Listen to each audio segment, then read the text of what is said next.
Film bersetting 20.000 tahun lalu di Eropa. Di suatu desa sedang diadakan ujian akhir semester bagi para calon pemburu.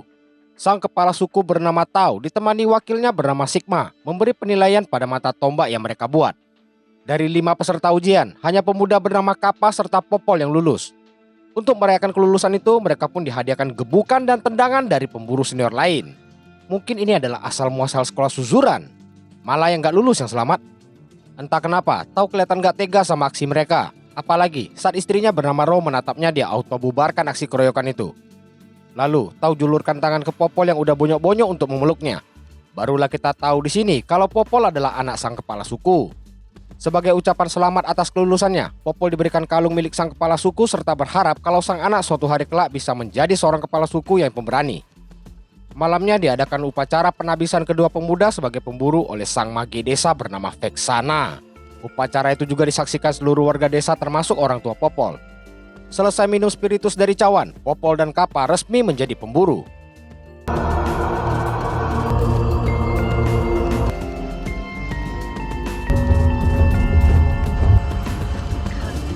Setiap tahun menjelang musim salju, pemburu desa akan pergi berburu persediaan makanan untuk bertahan hidup. Sebelum pergi, mereka lakukan ritual bersama keluarga mereka masing-masing, sebab tidak ada jaminan para pemburu akan kembali dengan selamat. Saat Popol berpisah, Ro kasih dia sebuah selendang sebagai jimat keberuntungan. Selesai itu, para pemburu berangkat menuju barat mencari bahan buruan. Malamnya di tempat peristirahatan, para pemburu menyalakan api dengan menggesek-gesek kayu. Tau serahkan kayu ke anaknya buat coba membuat api. Popol pun mencoba menggesek kayu berkali-kali namun tetap tidak berhasil. Bagi para pemburu, menyalakan api adalah salah satu skill bertahan hidup di alam liar. Jadi, kegagalan Popol itu tentu membuat Tau kecewa. Pagi-pagi buta mereka lanjutkan perjalanan hingga mencapai suatu daerah yang memiliki batu tingkat. Apakah itu mau ditendang lalu mereka main peta umpet? Sebelum menjawab itu, Popol lapor ke Tau kalau ada suku lain berjalan ke arah mereka.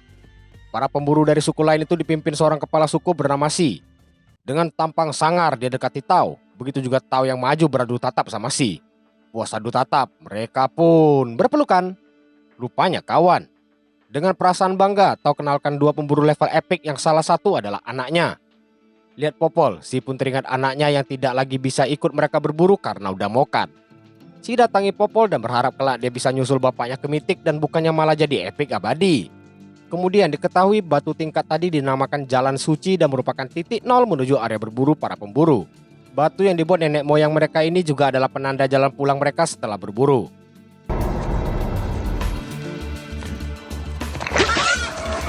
Sigma berhasil mendapatkan seekor celeng. Celeng yang masih hidup itu Tau minta dieksekusi oleh Popol. Bermodal pisau bermata batu, dengan ragu Popol dekati si celeng. Dan dia pun gak sanggup lakuin sesuai perintah Tau. Karena itu, Tau rebut pisaunya buat dieksekusi sendiri sambil pesan ke Popol. Kau bakal di epic selamanya, bocah noob. Waktu makan malam, mendadak Tau merasakan ada sesuatu di sekitar mereka. Lalu terlihat siluet seekor binatang besar melintas dalam senyap. Tahu ada bahaya, para pemburu bangkit dan menyusun formasi bertahan. Setelah lama tunggu dan perhatikan, Tau turunkan senjata pertanda aman. Jadi mari kembali makan dengan tenang. Seekor singa goa mendadak menyeret Kappa tanpa bisa ditolong siapapun. Para pemburu hanya bisa pasrah memberikan Kappa menjadi makan malam si singa goa. Esoknya upacara pemakaman diadakan dengan menyusun batu-batu lonjong yang dilukis. Berharap roh Kappa akan pergi ke para leluhur dengan tenang.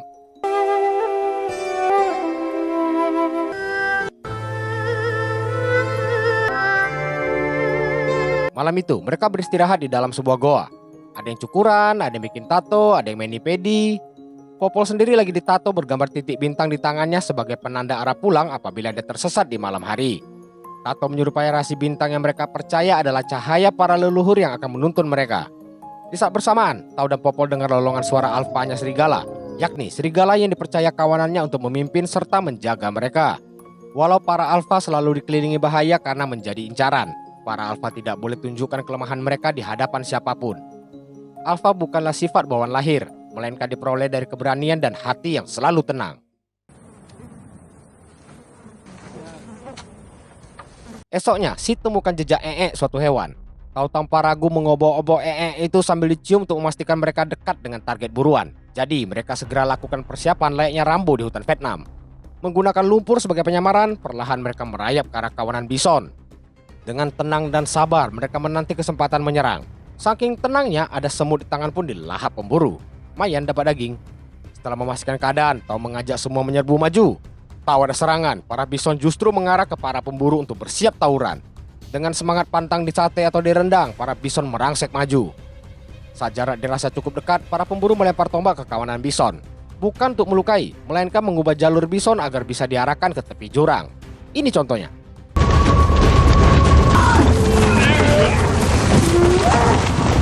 Seekor bison yang selamat mulai mengincar Popol karena dia tahu yang mana bocah epik. Popol yang salah beli item ini tentu panik melihat si bison menerjang ke arahnya, sehingga dia pun harus terpental dihantam bison. Gak puas cuma diseruduk, bison balik menyerang. Kali ini dengan tanduknya dia menarik kalung pemberian Tao pada Popol. Walau Tao coba lemparkan tombak, namun damage yang masuk tidaklah cukup sehingga hal ini pun terjadi.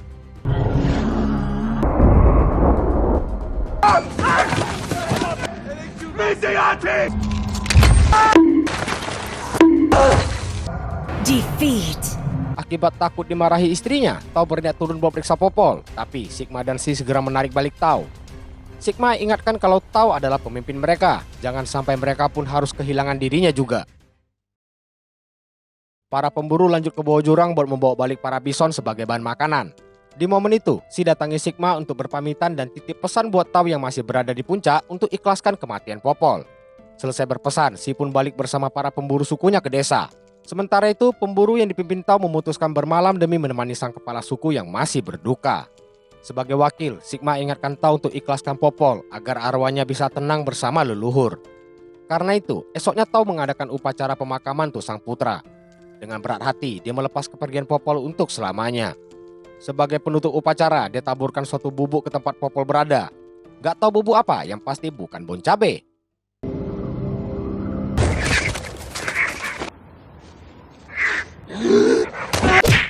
Iya, masih hidup rupanya. Hal pertama yang dia lakukan adalah memanggil Tao. Karena tidak mendapat respon, Popol putuskan buat coba turun ke bawah. Namun, karena luka dan juga capek, dia nggak sanggup turun lebih jauh dan malah bergelantungan di batu. Popol tergantung hingga hujan turun dengan derasnya sampai menyebabkan banjir besar di bawah. Merasa ada harapan kalau melompat ke air, Popol mulai kumpulkan keberanian. Setelah membeli immortal, dia pun langsung terjun ke bawah.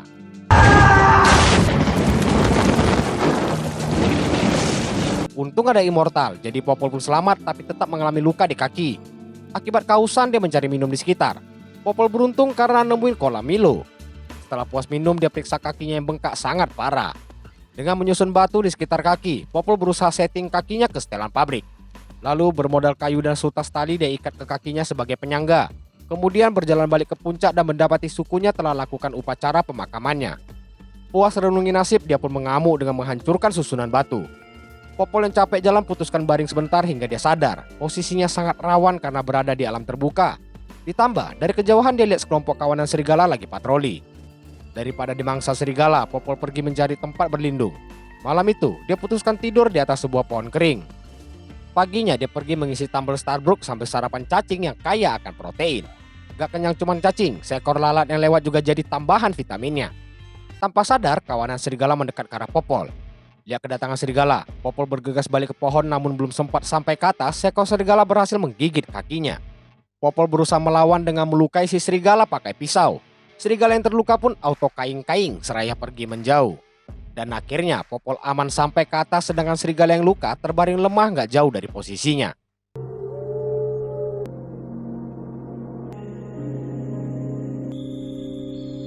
Waktu berlalu, Popol siapkan tombak buat menghabisi serigala luka yang ditinggal kawanannya.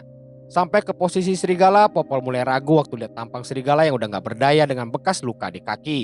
Karena itu, Popol batalkan membunuh si serigala dan milih menjauh sambil membuka ikatan tali pada tombak. Kemudian dia dekati serigala lagi dengan tujuan memeriksa lukanya. Serigala ini biarpun sekarat masih tetap galak. Gak mau beresiko digigit, Popol ikat mulut si serigala dengan tali.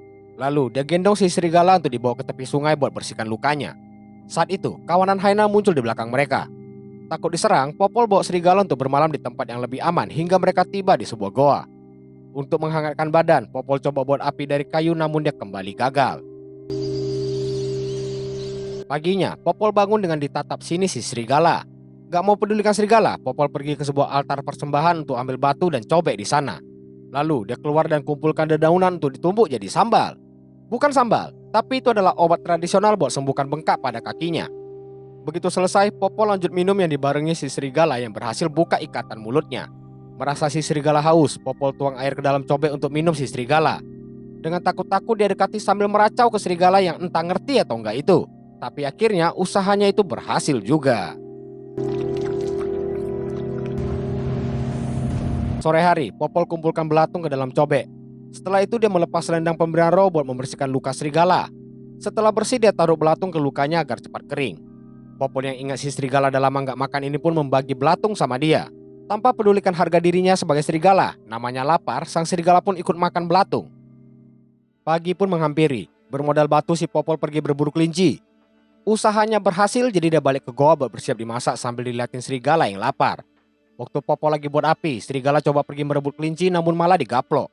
Gak mau sampai direbut, Popol gigit kelinci mentah buat tunjukkan itu adalah jatahnya. Dia lanjut buat api dan secara ajaib kali ini berhasil. Jadilah dia makan kelinci bakar hari itu sambil ditonton serigala dengan wajah memelas. Popol ingatkan kalau serigala baru boleh makan setelah dia kenyang. Dia bagikan sepotong kecil dagingnya, dilanjutkan mengetok batu untuk membuat mata pisau. Beres buat mata pisau, Popol duduk di ujung goa ditemani serigala. Waktu Popol coba pegang, si serigala langsung pasang tampang sangar tanda nggak boleh tacing-tacing. Di saat bersamaan, terdengar suara lolongan serigala dari kejauhan yang diikuti lolongan balasan si serigala. Popol merasa dia beruntung masih bisa saling memanggil dengan kawanannya, sedangkan dia hanya bisa bertemu Tau dan Ro lewat mimpi. Karena itu, Popol putuskan balik ke desanya setelah lihat kakinya udah sembuh dan juga menyamakan bintang penanda jalan pulang.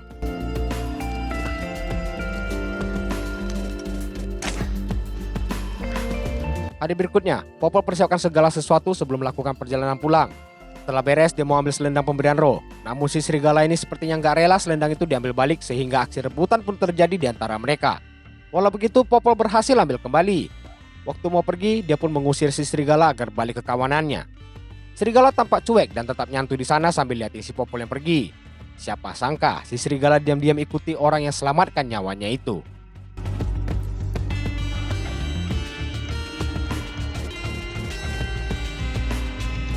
Akhirnya serigala ketahuan ikuti Popol. Coba diusir sampai dilempar kayu pun percuma. Malah serigala ini anggap lagi diajak main lempar tangkap oleh Popol.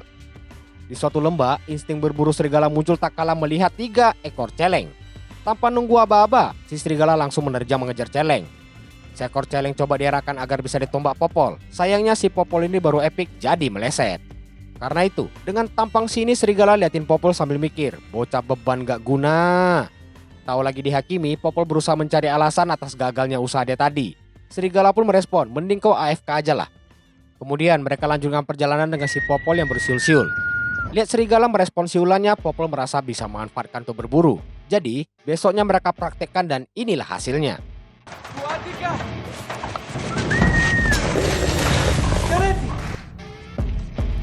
3. Popol ini punya sifat egois dan gak tahu diri. Serigala capek ngejar buruan, tapi waktu makan dia diharuskan nunggu Popol kenyang dulu. Parahnya, waktu tidur si serigala coba baring di dekatnya agar hangat, malah diusir Popol. Gak gitu aja, waktu Popol udah mimpi indah, si serigala dekati buat tidur di samping Popol.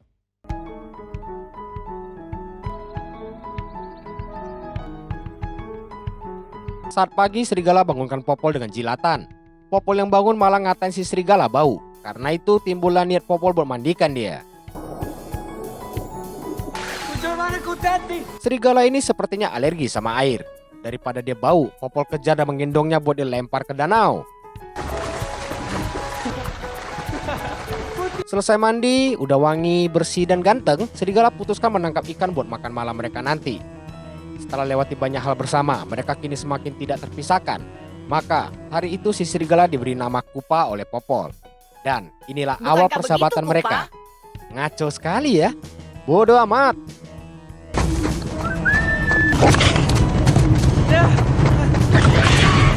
Entah udah berapa lama mereka mengembara sampai musim salju tiba.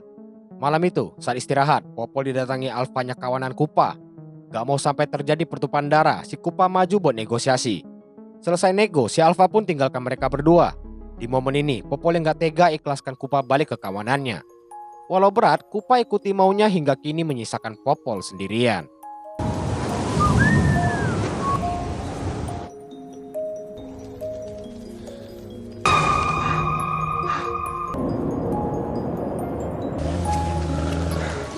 Suatu hari waktu lewati padang salju, di kejauhan Popol lihat Kupa lagi dibully alfanya.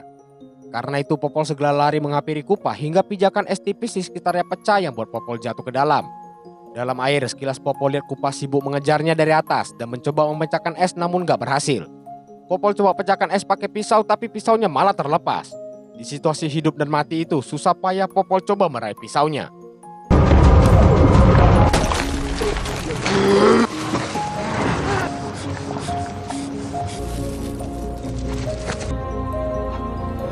Pagi tiba, Popol terlihat lemas karena belum makan apapun.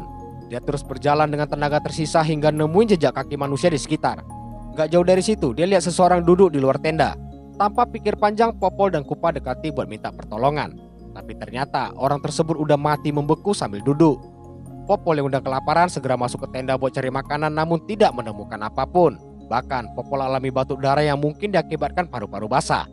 Setelah melamun longor sesaat, dia putuskan mengambil panah milik orang tersebut. Kok jadi Mia pula si Popol? Kemudian dia lanjutkan perjalanan bersama Kupa. Setelah beberapa waktu berjalan, mereka dihadapkan badai salju di depan. Sedangkan di belakang kawanan Haina terlihat sedang memburu mereka. Gak punya pilihan lain, Popol dan Kupa maju menerjang badai. Walau badai menghadang, ingatlah Kupa selalu setia bersama Popol. Jadi lagu. Walau badai menghadang, berdua kita lewati jalan. Mereka masuk ke dalam sebuah goa es untuk sembunyi sambil berharap para Haina nggak tahu mereka di sana. Rupanya keputusan mereka tepat karena kawanan Haina pergi melewati goa. Selamat dari Haina, malah singa goa yang muncul. Gak tinggal diam, Kupa berusaha melawan demi melindungi sahabatnya itu. Besarnya ukuran si singa buat Kupa nggak berdaya. Hingga di saat genting, Popol berhasil dirasuki Mia.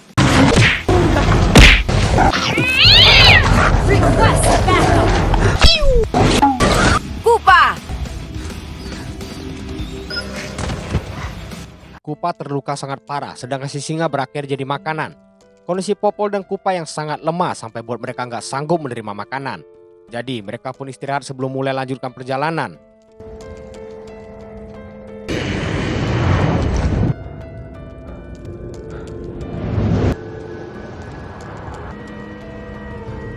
Akhirnya mereka tiba di jalan suci yang menandakan desanya udah dekat. Dengan penuh harapan dia teruskan perjalanan. Dia terus berjalan melewati badai salju. Hingga suatu ketika, si Kupa yang luka parah udah sampai di batas kemampuannya. Tahu Kupa udah gak sanggup jalan, dengan tenaga tersisa Popol menggendongnya karena gak mau tinggalkan sahabatnya untuk mati. Dia terus gendong Kupa sampai malam. Karena udah gak sanggup, dia pun putuskan istirahat di tengah terjangan badai salju. Untungnya, Tau selain kepala suku juga seorang admin server. Jadi malam itu dia putuskan buat update patch baru demi kasih buff untuk Popol. Berkat buff itu, Popol dapatkan tenaga tambahan untuk lanjut pulang sambil menggendong Kupa. Dan akhirnya dia berhasil melihat desa. Dengan tertati-tati dia jalan masuk ke desanya seraya disaksikan warga desa yang kaget. Begitupun Tau dan Roy yang gak percaya dengan apa yang mereka lihat. Setibanya di tengah desa, Popol dan Kupa pun terbaring lemah dengan disambut sang fighter serta support mitik. Walau dirinya nyaris mampus, dia minta Tau buat selamatkan nyawa sahabatnya Kupa. Sang mage desa mulai keluarkan jampi-jampi buat sembuhkan Kupa. Mendadak si mage sadar sesuatu, dan itu adalah si Kupa yang melahirkan baby Kupa. Atas jasa Kupa terhadap si bocah epik, sejak hari itu sang mage pun menganggap Kupa dan anak-anaknya adalah bagian dari desa.